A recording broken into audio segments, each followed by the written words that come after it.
atau yang datang belakangan.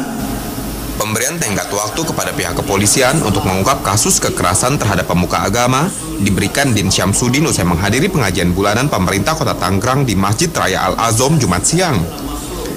Din Syamsuddin mensinyalir ada skenario besar di balik kasus penyerangan terhadap pemuka agama, terlebih hal ini terjadi menjelang agenda politik nasional dan fenomena ini pernah terjadi pada masa lalu di Banyuwangi, Jawa Timur. Hal ini dikarenakan kejadian terjadi secara beruntun dengan pola sistematis, namun berkedok orang gila sebagai pelaku penyerangan. Menurut Din, isu digiring untuk membuat kegaduhan yang mengarah kepada konflik atau adu domba antar umat beragama. Kepada aparat penegak hukum dan keamanan, khususnya Polri, untuk bersungguh-sungguh bisa menyelidiki, menyingkap siapa pelaku dan apa dibalik ini semua. Yang menarik, kok terjadi dilakukan oleh orang gila. Wah, hebat sekali orang gila ya, bisa mengetahui dan kemudian berhubungan dengan calon korbannya itu. Ini sepertinya ini adalah sebuah skenario yang sistematis. Atas rentetan kasus kekerasan terhadap pemuka agama, Din meminta masyarakat untuk tetap tenang dan tidak terpancing aksi provokasi terbungkus agama yang mengarah pada pemecah belah bangsa. Tommy Okdani, JAK TV.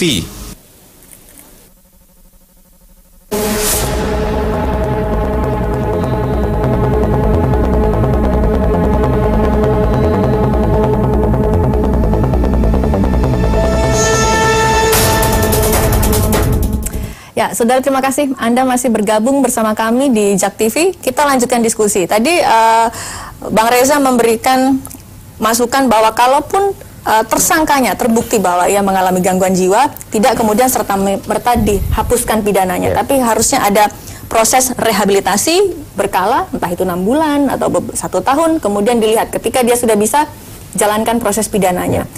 Tapi adilkah itu? Karena ketika tersangka itu melakukan tindakan pidana, katakan penyerangan pada saat itu kan dia tidak dalam kondisi sadar untuk menentukan perilakunya. Mbak Ratna ini mengabaikan satu pihak yang sesungguhnya punya kepentingan jauh lebih besar dalam situasi semacam ini. Apa itu? Apa, Bang Reza?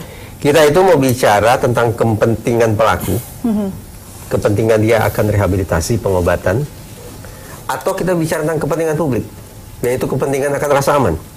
Ini menghadap-hadapkan kita pada persoalan punishment atau treatment, dihukum atau direhab. Dulu Hazana Psikologi Forensik memposisikan antara pengobatan dan hukuman itu vis-a-vis, berhadap-hadapan, gontok-gontokan atau. Tapi kontemporer dianggap ini harus semestinya sebuah garis linear. Oh, oke. Saling melengkapi. Sebutlah mulai dari rehabilitasi terlebih dahulu untuk memenuhi kepentingan si pelaku akan pengobatan dan rehabilitasi. Tapi jangan lupa, kepentingan publik akan rasa aman juga harus dipenuhi. Sehingga setelah rehabilitasi berlanjut bicara tentang punishment atau hukuman. Jadi yang bersangkutan, si pelaku ini tetap harus mempertanggungjawabkan perbuatan secara pidana. Kenapa itu harus dilakukan? Kalau kemudian direhab, habis masa waktu rehab, yang bersangkutan kembali ke tengah masyarakat, siapa yang bisa menjamin bahwa orang ini tidak akan kambuh? Siapa yang bisa menjamin bahwa masyarakat tidak akan lagi terteror oleh orang ini? Nah, jadi kita tidak bisa abaikan itu, Baratna. Dengan segala hormat, ya kalau memang mereka, para pelaku ini adalah orang yang disebut gila, ya kita berempati. Tapi jangan lupa, ada ratusan juta orang Indonesia, ada sekian banyak ormas, ada sekian ratus ribu santri yang juga punya kepentingan dalam peristiwa ini, yaitu memastikan alim ulama, pemuka agama, guru mereka tidak lagi dianiaya sampai kehilangan nyawa, plus memastikan si pelaku tidak mengulangi perbuatannya. Oke, Prof, kalau sekarang kan proses penyidikan sedang berlangsung usai terjadinya peristiwa penyerangan ini, siapa yang bisa menjamin bahwa untuk memutuskan, oh tersangka ini betul gila, oh tersangka ini pura-pura gila, oh dia gila tapi ada levelnya, level sedang, tinggi, ringan, atau berat, ringan, sedang, dan lain sebagainya. Itu sebenarnya siapa dan bagaimana kita bisa menjamin objektivitasnya? Dalam doktrin hukum pidana ada alasan penghapus dan alasan pemaaf. Pasal 44 ini kategorisasi alasan penghapus. Berarti kalau dia gila dihapuskan. Sedangkan pasal lain alasan pemaaf. Alasan pemaaf itu karena perbuatannya membela diri, not will exist, dia tetap dibawa ke pengadilan. maka dibuktikan di pengadilan, lalu hakim yakin bahwa betul-betul membela diri atas dasar bukti-bukti yang kuat, maka itu juga tidak dikenakan pidana, tetapi atas putusan pengadilan bahwa dibebaskan dari segala tuntutan. Nah, dua ini menjadi doktrin dalam ilmu hukum dan sudah dipelajari sampai tiga abad di Indonesia. Karena ini sebuah kelemahan dalam modernisasi ini, karena penghapusan tetap penghapusan, pertanggungjawaban tetap bisa dipertanggungjawabkan, tapi bisa dimaafkan. Dua sifat, yang satu dihapuskan, satu bisa dimaafkan, sama-sama tidak bisa dikenakan sanksi pidana, tapi yang satu masuk dalam koridor penyidikan, masuk sampai pengadilan yang memutuskan. Jadi hakim yang memutuskan. Yang pemaaf tadi. Yang inilah dimanfaatkan. Karena penghapusan kesalahan itu, doktrin inilah yang dimanfaatkan. Karena tidak ada lagi justifikasi lain selain memang harus dimasukkan ke rumah sakit jiwa sampai dia sembuh. Cuman itu. Jadi ahli-ahli psikiatri berkumpul, kemudian ditanya oleh polisi apakah betul ini gila masuk. Jadi prosesnya sangat mudah sekali. Sampai masuk di rumah sakit jiwa itu kan urusannya bukan urusan penyidikan lagi, tapi sesungguhnya itu masih di dalam urusan penyidikan. Cuman para penyidik ini kan malas untuk mengikuti perkembangan orang ini sampai sejauh mana bisa di treatment, kalau istilahnya di treatment itu. Maka hilanglah peristiwa ini karena kejahatan itu terus terjadi di mana-mana, setiap saat, setiap waktu. Maka penyidik dengan jumlah penyidik yang terbatas, dengan jumlah penduduk yang besar, ini sudah terabaikan. Maka tidak akan bisalah diungkapkan kesalahan itu. Tetapi kalau ini bisa dipertanggungjawabkan, biarkan hakim yang menilai ini gila benar atau tidak benar. Karena kan logika masyarakat sekarang, masa orang gila bisa menerima pesanan, masa orang gila bisa memilih-milih siapa yang menjadi korbannya, kan itu persoalannya. Maka saya kira penyidik harus punya inovasi untuk mengungkapkan ini. Oke, yang menentukan jangan melihat ini pasal 44 kesalahan dihapuskan, tapi pasal yang lain di mana ada kerja yang serius untuk bisa mengungkapkan ini. Karena sangat mudah bahwa dia punya tenaga, si orang gila ini, kemudian dia bisa menginginkan satu sasaran tertentu.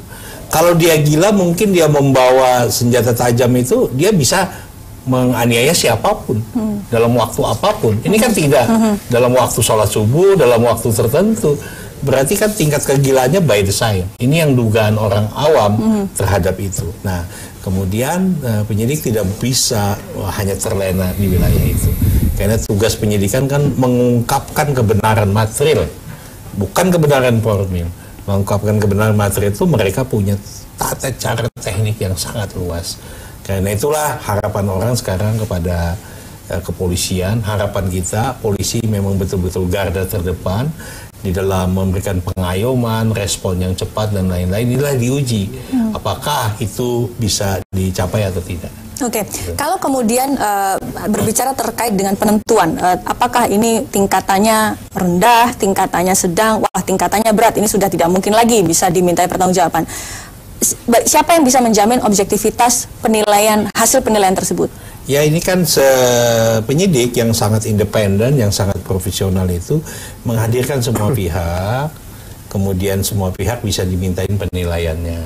Sama di tempat-tempat yang lain juga mengundang para ahli, jadi bisa memberikan penilaian. Semakin banyak para ahli dikumpulkan, semakin objektif penilaian. Tetapi kalau tanpa itu, hanya ahli psikolog saja katakan, maka dia dengan mudah menyatakan ini gila. Atas dasar keahlian satu orang ini menyebutkan dia orang gila, maka dia masuk ke dalam rumah sakit jiwa. Treatment yang dilakukan, menghilangkan kesalahan, itu persoalan. Jadi kalau mau serius, betul-betul diungkapkan beberapa ahli di bidang itu, dari universitas, dari psikolog, psikiatri, sampai pada forensik yang menyatakan betul-betul tingkat. Itu kan ilmu, itu bisa dilihat. Baru bisa dikatakan ini tidak bisa dilanjutkan.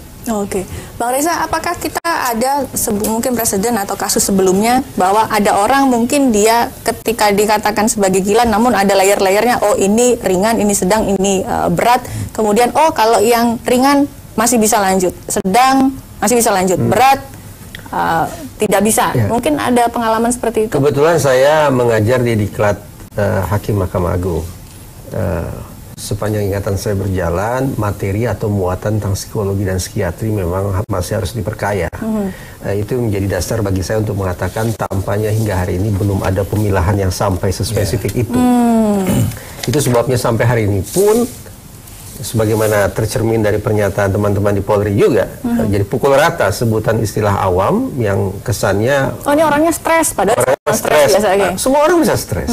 Wah, ini orangnya gila. Pertanyaan, ini gila yang jenis mana? Jadi itu jawaban saya. Jadi sampai hari ini saya pikir otoritas penegakan hukum kita memang harus memperkaya dan menambah jumlah SKS terkait dengan ilmu psikologi dan psikiatri mereka. Jadi bisa dirumuskan lebih detail. Betul. Baik. Saudara tetap bersama kami di Saling Silang karena kami akan membahas lebih lanjut terkait dengan topik penyerangan pemuka agama yang terus terjadi belakangan ini. Tetap bersama kami.